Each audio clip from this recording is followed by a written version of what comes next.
So an air gun pellet of mass m and specific heat capacity c hits a steel plate at a speed v. During the impact, 50% of the pellet's kinetic energy is converted to thermal energy in the pellet. So what is the rise in temperature of the pellet? So firstly, we know that we are calculating the rise in temperature and we have the mass and specific heat capacity, Q equals mc delta T. The next thing is, well, the heat energy comes from the kinetic energy. So we are going to have to calculate that as well using Ke equals half mv squared. And basically, what happens is that 50% of the pellet's kinetic energy is converted to thermal energy. So our Q is going to be equal to 1/4 mv squared. 1/4 times the mass times the square of the velocity. And in this case, our mass is m and our speed is v.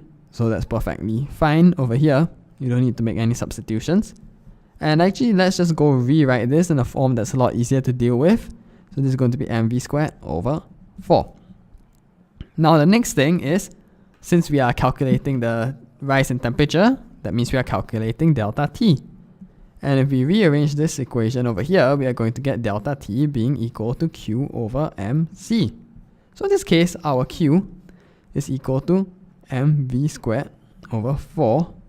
And after that, we have to divide it by mc. So this is what happens. mv squared over 4mc. You cancel out both m's. This is going to be v squared over 4c. And basically, what we have just figured out is that option C is our answer.